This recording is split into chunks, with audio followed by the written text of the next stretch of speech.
السلام علیکم ورحمۃ اللہ وبرکاتہ نحمده ونصلی علی رسولہ الکریم اما بعد فاعوذ باللہ من الشیطان الرجیم بسم اللہ الرحمن الرحیم رب اشرح لی صدری ویسر لی امری واحلل عقدۃ من لسانی یفقهوا قولی اللهم صل على محمد عبدك ورسولك كما صليت على إبراهيم وبارك على محمد وعلى آل ابراہیم۔ آج ہم انشاءاللہ تعالیٰ سیرت النبی کے اگلے سیشن میں غزوہ خندق کے کچھ واقعات پڑھیں گے۔ ہم نے دیکھا کہ اللہ کے نبی صلی اللہ علیہ وسلم کے صحابہ کرام سے جو چٹانیں نہ ٹوٹ سکیں، آپ صلی اللہ علیہ وسلم نے جب اللہ سبحانہ وتعالیٰ کے نام کے ساتھ ضرب لگائی تو چٹانیں ٹوٹ گئیں، اور اللہ سبحانہ وتعالیٰ نے اپنے پیارے حبیب صلی اللہ علیہ وسلم کو شام اور فارس کی فتح کی خوشخبری سنائی، یمن کی فتح کی خوشخبری سنائی، اور روشنیاں پھوٹتی ہوئی نظر آئیں، کیسر و کسریٰ کی ٹوٹنے کی اور ان کی فتح کی خوشخبریاں دی گئیں۔ ادھر قریش نے کیا کیا کہ قریش 4000 کا لشکر لے کر پہنچ گئے۔ قریش بھی اور ان کے جتنے بھی ساتھی دوست جنہوں نے ان کے ساتھ جنگ کرنے کا وعدہ کیا، وہ سارے کے سارے تقریباً 4000 کا لشکر لے کر آ گئے۔ ان کے پاس 300 گھوڑے تھے اور 1000 اونٹ، اور ان کا سپہ سالار ابو سفیان تھا۔ ان کے جھنڈے کو عثمان بن طلحہ نے اٹھا رکھا تھا۔ انہوں نے جرف اور زغابہ کے درمیان روما کے مجتمع الاسیال میں پڑاؤ ڈالا۔ دوسری طرف غطفان قبیلہ اور ان کے جو پیروکار تھے وہ اہل نجد تھے۔ انہوں نے کیا کیا کہ 6000 کا لشکر لیا اور لے کر مدینہ کی طرف رخ کیا۔ احد کے دامن میں وادی نقمی کے آخری سرے پر خیمہ زن ہوئے۔ مدینے کی دیواروں تک ایسے زبردست لشکر کا پہنچ جانا بہت سخت آزمائش اور خطرے کا باعث تھا، کیونکہ اللہ سبحانہ وتعالیٰ پہلے ہی بتا چکے اِذْ جَاءُکُم مِّن فَوْقِکُم وَمِنْ أَسْفَلَ مِنْکُم وَإِذْ زَاغَتِ الْأَبْصَارُ، اور جب وہ تمہارے اوپر اور تمہارے نیچے سے آئے اور تمہاری آنکھیں کج ہو گئیں، آنکھیں کلیجے منہ کو آ گئے، وَبَلَغَتِ الْقُلُوبُ الْحَنَاجِرَ، اور مسلمانوں کے دل حلق کو آ گئے، وَتَظُنُّونَ بِاللَّهِ الظُّنُونَ، اور لوگ اللہ تعالیٰ کے ساتھ طرح طرح کے گمان کرنے لگے۔ یہ اللہ سبحانہ وتعالیٰ نے قرآن پاک میں مسلمانوں کی کنڈیشن کے بارے میں بتایا کہ سورہ الاحزاب میں آپ یہ آیات پڑھیں گی انشاءاللہ تعالیٰ کہ اللہ سبحانہ وتعالیٰ کہتے ہیں کہ جب یاد کرو اس وقت کو جب تمہارے سامنے تمہارے دشمن آمنے سامنے سے آئے، اوپر نیچے سے آئے، اور تمہاری آنکھیں منہ کو آ گئیں، کلیجے حلق کو آ گئے، اور تم لوگ اللہ کے ساتھ طرح طرح کے گمان کرنے لگے۔ ہنالک ابتلی المؤمنون، اور مومنین کو آزمایا گیا اس وقت، وزلزلوا زلزالا شدیدا، اور انہیں شدت سے جھنجھوڑ دیا گیا۔ انہیں اللہ سبحانہ وتعالیٰ نے آزمایا بہت زیادہ، ایسا آزمایا کہ وہ ہلاک دیے گئے، اور اللہ سبحانہ وتعالیٰ نے اس موقع پر مومنین کو ثابت قدم رکھا۔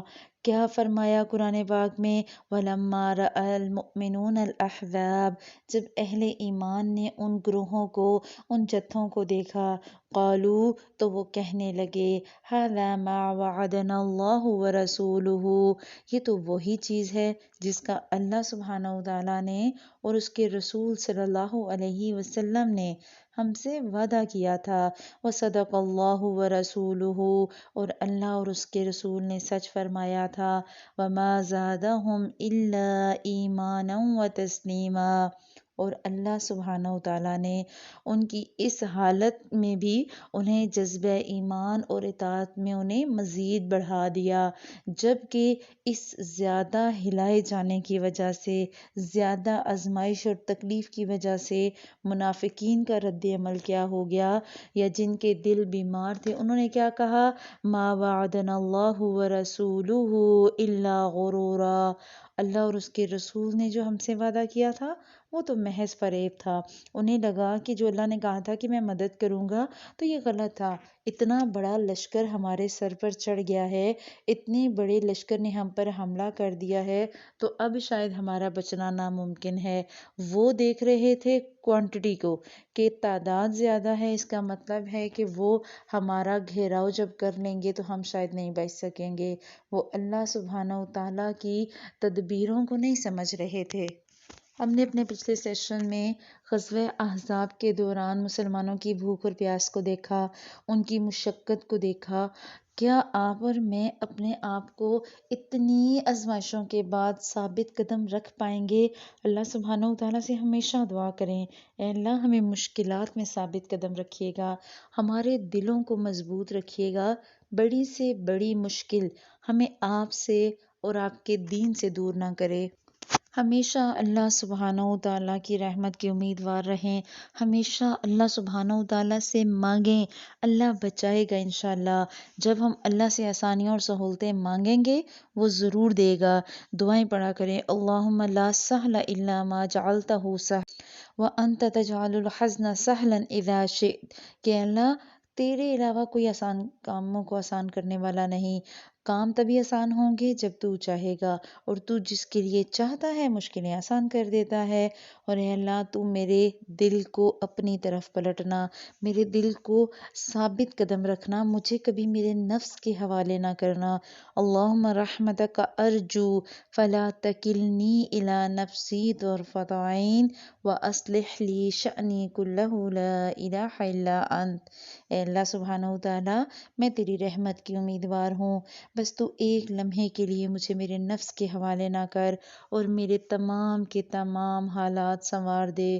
تیرے علاوہ تو کوئی معبود نہیں، اور اگر اللہ سنوارنے بھی آئے تو اگر وہ غزوہ احزاب میں مسلمانوں کو ثابت قدم رکھ سکتے ہیں تو آپ اور میں مانگیں گے تو انشاءاللہ ہمیں بھی ثابت قدمی ملے گی۔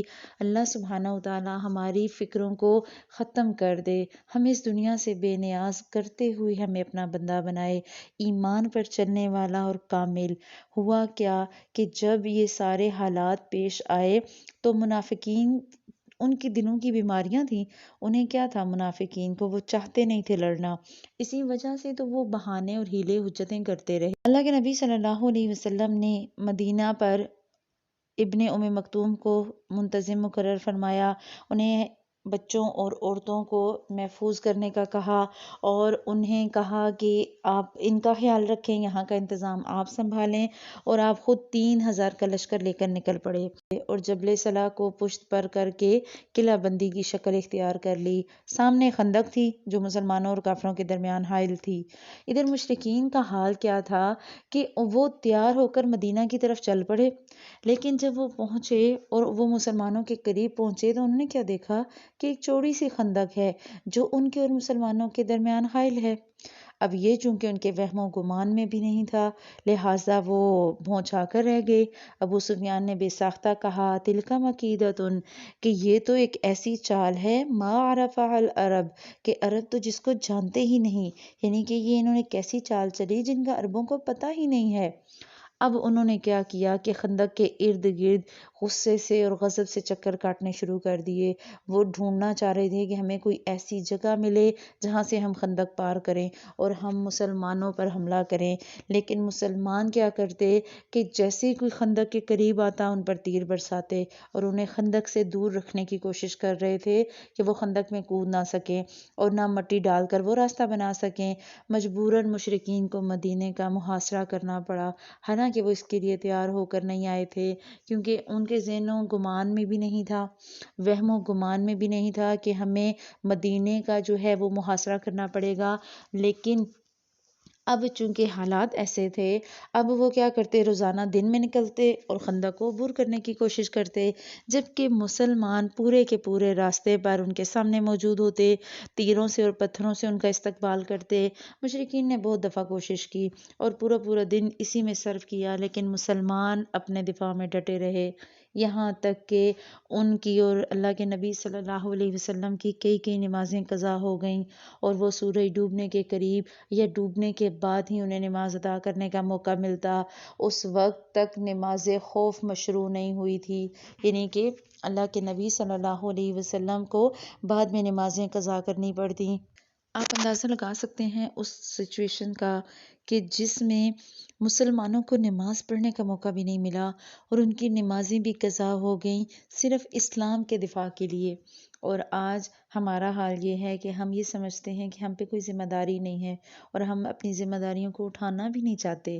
اللہ سبحانہ و تعالی ہمیں ایسے ایمان والا بنائے کہ ہمیں پتہ لگے کہ ہم نے اپنی ذمہ داری کا بوجھ بھی اٹھانا ہے اور اپنے دوسرے مسلمان بھائیوں کی بھی۔ ہوا کیا کہ ایک دن مشرکین کے شاہ سواروں کی ایک جماعت نے، وہ ایک تنگ مقام تھا وہاں سے خندق کو پار کر لیا۔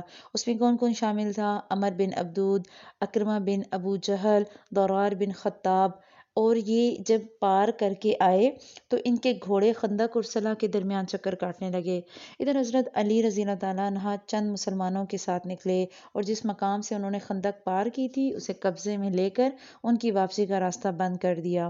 اس پر عمر بن عبدود نے مبازرت کے لیے للکارا، یعنی انہیں کہا کہ آؤ چلو مقابلہ کرو۔ وہ بہت بہادر تھا اور شفاق بھی۔ حضرت علی نے کچھ کہہ کر اسے بھڑکایا۔ حضرت علی رضی اللہ تعالیٰ عنہ نے کچھ کہا اور اسے بھڑکا دیا۔ وہ گھوڑے سے اترا، پھر دونوں نے ایک دوسرے پر بڑھ چڑھ کر وار کیے۔ حضرت علی نے اسے قتل کر دیا اور باقی کے مشرکین بھاگ نکلے۔ وہ اس قدر مرعوب تھے کہ اکرمہ نے بھاگتے ہوئے اپنا نیزہ چھوڑ دیا اور نوفل بن عبداللہ خندق میں جا گرا، جسے مسلمانوں نے پھر قتل کر دیا۔ اس جنگ میں فریقین کے صرف چند لوگ مارے گئے، یعنی شاید 10 مشرک اور 6 مسلمان۔ ایک تیر حضرت سعد بن معاذ کو لگا جس سے ان کے بازو کی ایک بڑی رگ کٹ گئی۔ حضرت سعد نے اللہ سبحانہ و تعالیٰ سے دعا کی کہ اگر قریش کی جنگ کچھ باقی رہ گئی ہو تو اس کے لیے انہیں زندہ رکھے، ورنہ اسی زخم کو ان کی موت کا سبب بنا دے۔ البتہ وہ اپنی دعا میں یہ بھی کہا کرتے تھے، اے اللہ مجھے موت نہ دے یہاں تک کہ بنو قریظہ سے میری آنکھیں ٹھنڈی نہ ہو جائیں، کیونکہ بنو قریظہ نے ان سے غداری کی تھی۔ یہ ٹاپک مکمل کر کے پھر بات کرتے ہیں کہ حضرت سعد نے بنو قریظہ کے ساتھ کیا معاملہ کیا۔ بنو قریظہ کی غداری اور غزے پر اس کا کیا اثر ہوا کہ بنو قریظہ اللہ کے نبی صلی اللہ علیہ وسلم کے ساتھ عہد میں بندھے ہوئے تھے، لیکن اس غزوے کے دوران بنو نذیر کے سردار حیی بن اخطب نے بنو قریظہ کے سردار کعب بن اسد کے پاس آ کر بہت اچھے طریقے سے اسے اپنی باتوں میں گھولا اور عہد شکنی پر آمادہ کیا۔ لہٰذا قدرے پس و پیش کے بعد کعب نے عہد کو توڑ دیا اور وہ قریش اور مشرکین کے ساتھ ہو گیا۔ وعدہ کیا تھا کہ وہ کبھی بھی مسلمانوں کے خلاف ہتھیار نہیں اٹھائے گا، لیکن اس نے غلط بیانی کر دی اور وعدے کو توڑ دیا، عہد شکنی کی۔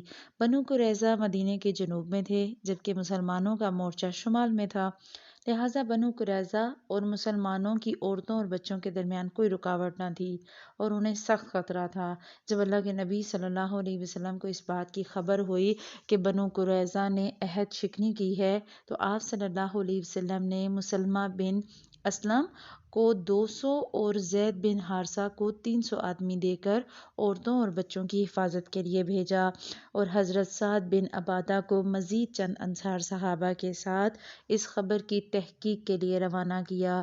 یہ لوگ گئے تو یہود کو انتہائی خباثت پر آمادہ پایا۔ انہوں نے اعلانیہ گالیاں بکیں، دشمنی کی باتیں کیں اور اللہ کے نبی صلی اللہ علیہ وسلم کی اہانت کی۔ کیا کہہ رہے ہیں کہ اللہ کا رسول کون؟ ہمارے اور محمد کے درمیان تو کوئی عہد و پیمان نہیں۔ یہ سن کر یہ لوگ واپس آ گئے اور اللہ کے نبی صلی اللہ علیہ وسلم سے صرف اتنا کہا، ازل اور کارا، یعنی جس طرح ازل اور کارا نے اصحاب رجی کے ساتھ بدعہدی کی تھی اسی طرح یہود نے بھی بدعہدی کی۔ اب یہاں دیکھیں صحابہ کا طرز عمل، بہت لمبی چوڑی کہانیاں سنانے نہیں بیٹھ گیا، ایسا ہوا تو ایسا ہوا تو ویسا ہوا، بس اللہ کے نبی صلی اللہ علیہ وسلم کو تمثیل دے کر بتا دیا کہ جیسے ازل اور کارا نے بدعہدی کی تھی اسی طرح یہود بھی بدعہدی پر تلے ہوئے ہیں۔ لوگوں کو بھی صورتحال کی سمجھ آ گئی اور انتہائی شدید خوف طاری ہو گیا، اور ان کی خوف کی ہی مثال ہم پیچھے پڑ چکے کہ اللہ سبحانہ و تعالیٰ نے کہا کہ جب مومنین کو آزمایا گیا تو کیسے وَزُلْزِلُوا زِلْزَالًا شَدِیدًا، انہیں شدت سے جھنجھوڑ دیا گیا۔ اسی موقع پر منافقین نے کیا کہا کہ محمد نے تو ہم سے وعدے کیے تھے کہ ہم کیسر و کسرہ کے خزانے کھائیں گے، اور یہاں یہ حالت ہے کہ قضائے حاجت کے لیے نکلنے میں بھی جان کی خیر نہیں، یعنی کہ انہوں نے اپنا غصہ نکالا اور بھڑاس دل کی نکالنے لگے، اور کچھ نے یہ کہا ما وعدنا اللہ ورسولہ الا غرورا، کہ اللہ کے نبی اور اللہ نے ہم سے جو وعدے کیے تھے وہ فریب کے علاوہ کچھ نہیں تھے۔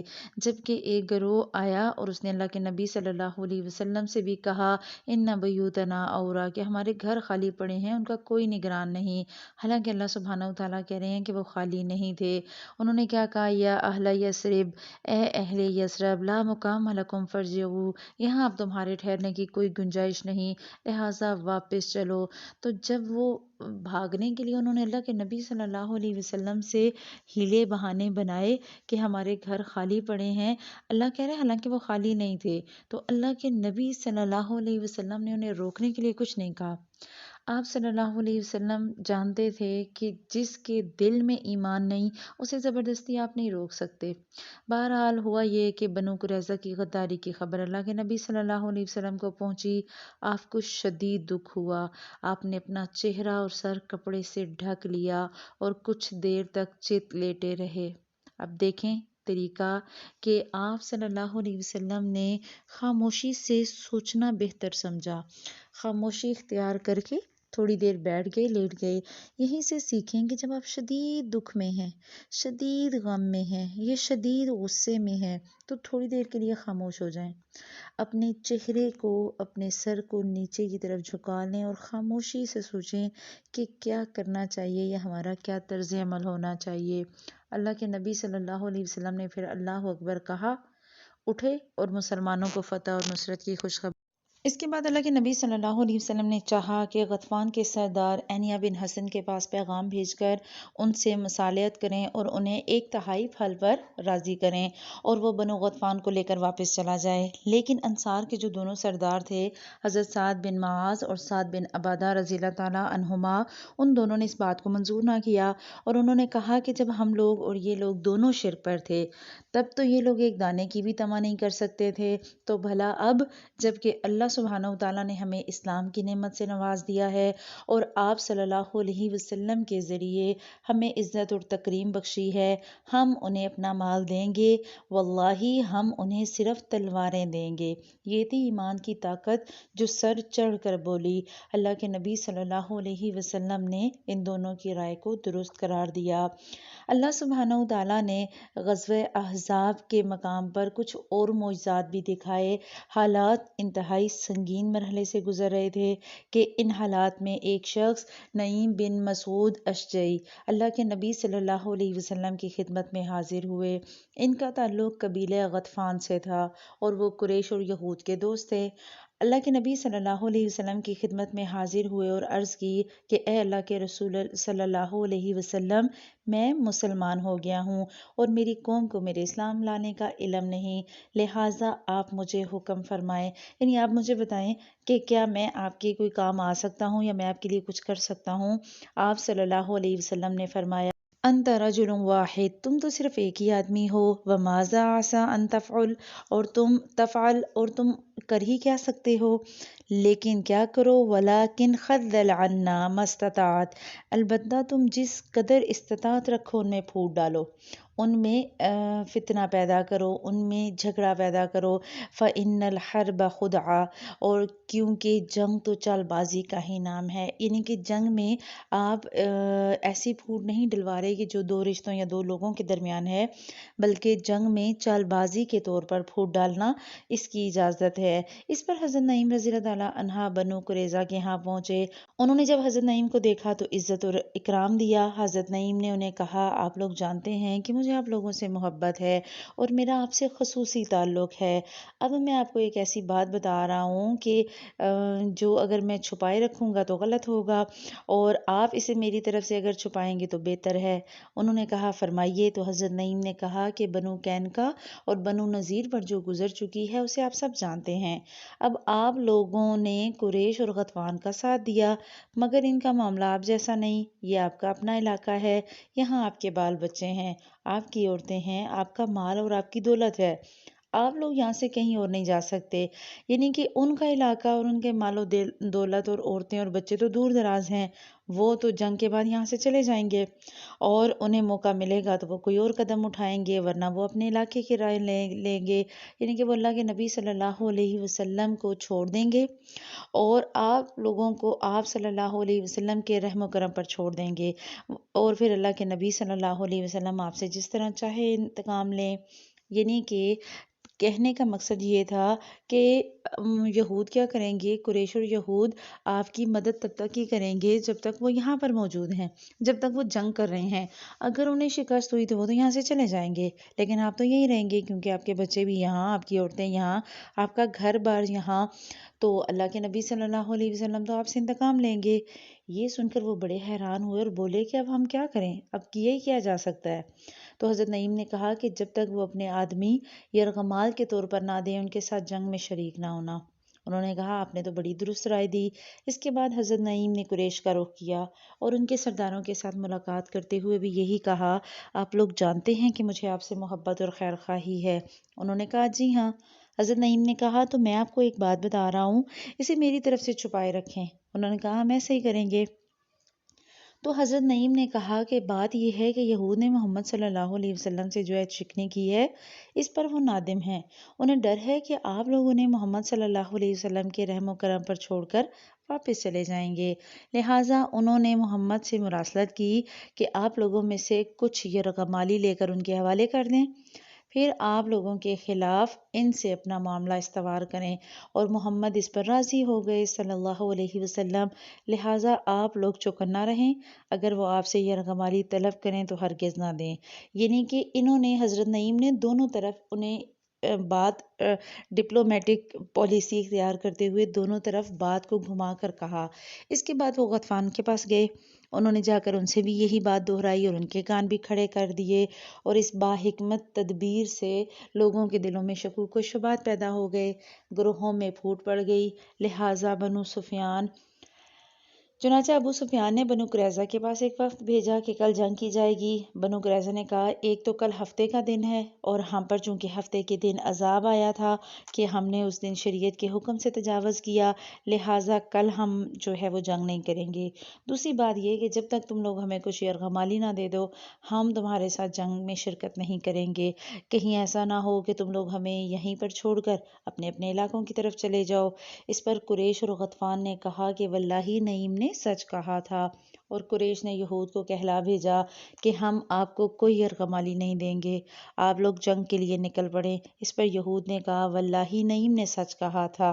اسی طرح ان کے فریقین کے حوصلے ٹوٹ گئے اور ان میں پھوٹ پڑ گئی، اور یہ وہ وقت تھا کہ جب مسلمان دعا کر رہے تھے اللہم استر عوراتنا و آمن روعاتنا، اے اللہ ہماری پردہ پوشی فرما اور ہمیں خطرات سے امن دے۔ اور اللہ کے نبی صلی اللہ علیہ وسلم نے اللہ عز و جل سے یہ دعا فرمائی اللہم منزل الکتاب، اے اللہ، اے اس کتاب کو اتارنے والے، سریع الحساب، اے جلد حساب لینے والے اللہ، اللہم اہزم الاحزاب، اے اللہ ان گروہوں کو شکست دے دے، اللہم اہزمہم، اے اللہ ان کو شکست دے، وزلزلہم، اور انہیں ہلا کر رکھ دے، جھنجھوڑ کر رکھ دے۔ اللہ سبحانہ وتعالیٰ نے اس دعا کو قبول فرمایا اور مشرکین پر تند ہواؤں اور فرشتوں کا لشکر بھیج دیا جس نے ان کو ہلا ڈالا، ان کے دلوں میں رعب ڈال دیا، ان کی ہانڈیاں الٹ گئیں، ان کے خیمے اکھڑ گئے، اور کڑکڑاتی ہوئی سردی نے انہیں الگ سے مار دی اور ان کی کوئی چیز اپنی جگہ پر نہ رہ سکی، لہٰذا انہوں نے کوچ کی تیاری شروع کر دی۔ دوسری طرف اللہ کے نبی صلی اللہ علیہ وسلم نے حضرت حذیفہ رضی اللہ تعالیٰ عنہ کو ان کی خبر لینے کے لیے بھیجا کہ وہ کفار کے اندر جائیں اور خبر لے کر آئیں کہ کفار کیا کر رہے ہیں۔ وہ کفار کے محاذ کے اندر تک گئے اور واپس آئے، اور وہ کہتے ہیں کہ مجھے قطعاً سردی نہ لگی، بلکہ ایسا محسوس ہوا جیسے میں گرم پانی کے حمام میں ہوں۔ انہوں نے واپس آ کر دشمن کی قوم کی واپسی کی اطلاع دی اور سو گئے۔ جب صبح ہوئی تو مسلمانوں نے دیکھا کہ کافروں کی طرف کا میدان جنگ صاف ہے۔ اللہ سبحانہ وتعالیٰ نے کفار کو کسی خیر کے بغیر غیظ و غضب سمیت واپس کیا، اور ان سے جنگ کرنے کے لیے اللہ تنہا ہی کافی ہو گیا، کیونکہ ان اللہ علی کل شیء قدیر، اللہ تو ہر چیز پر قادر ہے، وہ قوی ہے اور عزیز ہے۔ یہ جو واقعہ پیش آیا کہ اللہ کے نبی صلی اللہ علیہ وسلم نے حضرت حذیفہ کو بھیجا، تو اس کی ڈیٹیل آپ کو ملے گی صحیح مسلم میں، اور صحیح مسلم میں حدیث نمبر ہے 1788، اور ابراہیم تیمی کے والد یزید بن شریک سے روایت ملتی ہے۔ وہ کہتے ہیں کہ ہم حضرت حذیفہ رضی اللہ تعالیٰ عنہ کے پاس تھے۔ ایک آدمی نے کہا، اگر میں اللہ کے نبی صلی اللہ علیہ وسلم کے عہد مبارک کو پا لیتا تو میں آپ کی میت میں جہاد کرتا اور خوب لڑتا۔ حضرت حذیفہ رضی اللہ تعالیٰ عنہ نے فرمایا، کیا تم ایسا کرتے؟ میں نے غزوہ احزاب کی رات ہم سب کو دیکھا کہ ہم سب اللہ کے نبی صلی اللہ علیہ وسلم کے ساتھ تھے، ہمیں تیز ہوا اور سردی نے اپنی گرفت میں لے رکھا تھا۔ اللہ کے نبی صلی اللہ علیہ وسلم نے فرمایا، کیا کوئی ایسا مرد ہے جو مجھے اس قوم کے اندر کی خبر لا کر دے؟ قیامت کے دن اللہ سبحانہ وتعالیٰ اسے میرے ساتھ رکھے گا۔ ہم خاموش رہے اور ہم میں سے کسی نے آپ کو کوئی جواب نہ دیا۔ ایک تو شدت کی سردی، دوسرا بھوک، تیسرا ٹھنڈ میں جا کر دشمن کی خبر لانا، پورے دن خندق کھود کے تھکے ہوئے، اور حال کیا صحابہ کا کہ اللہ کے نبی موجود ہیں صلی اللہ علیہ وسلم، اور صحابہ ہمت نہیں کر پا رہے۔ وہ کہتے ہیں کہ ہم میں سے کسی نے آپ کو کوئی جواب نہ دیا۔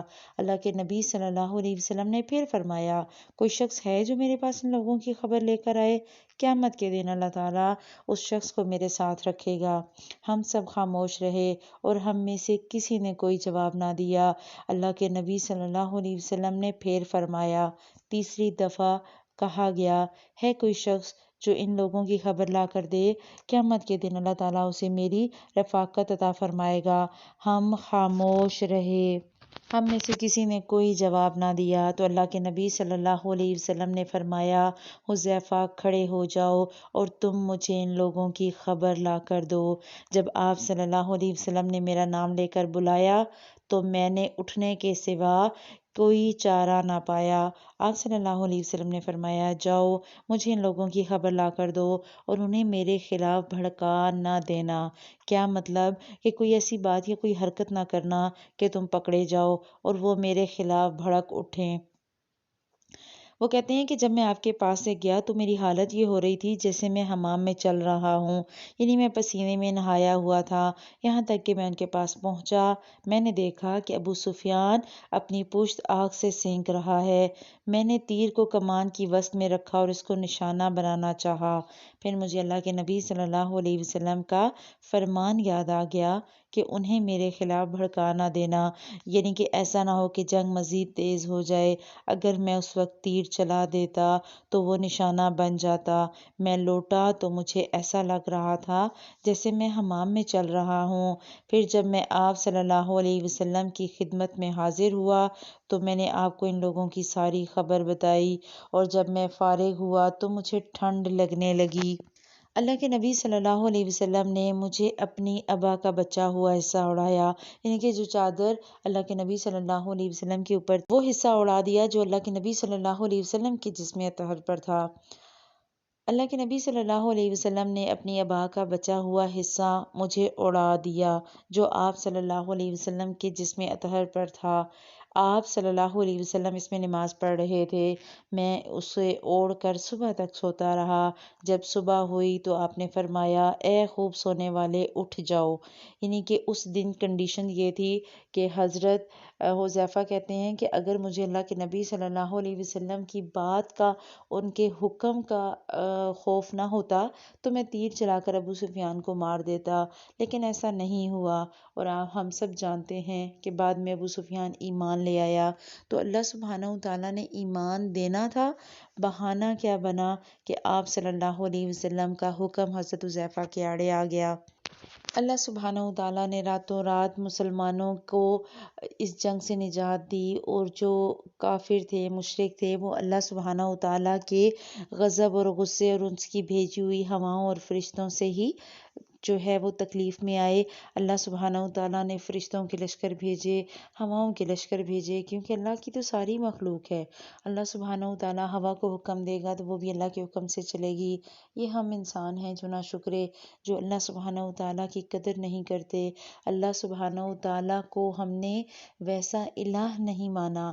اگر ہمارے سامنے اس طرح کے حالات ہونے کے باوجود ہم عقل نہ حاصل کریں، ہمیں عبرت ہم نہ پکڑیں، تو پھر ہمارے لیے اللہ سبحانہ و تعالیٰ نے اپنی قدرت دکھائی، اور اللہ کی قدرت کو دیکھتے ہوئے اللہ کی بھیجی ہوئی ہواؤں نے اور اللہ کے بھیجے ہوئے فرشتوں نے مشرکین کو اور کافروں کو مجبور کیا کہ وہ جنگ ختم کریں اور واپس اپنے گھروں کو پلٹیں۔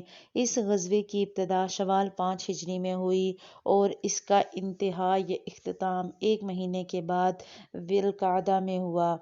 یہ مدینے پر ضرب لگانے اور اسلام اور مسلمانوں کا خاتمہ کرنے کے لیے اسلام کے تمام دشمنان کی سب سے بڑی کوشش تھی، لیکن اللہ سبحانہ و تعالیٰ نے انہیں نامراد کیا، ان کی سازش کو ناکام بنایا۔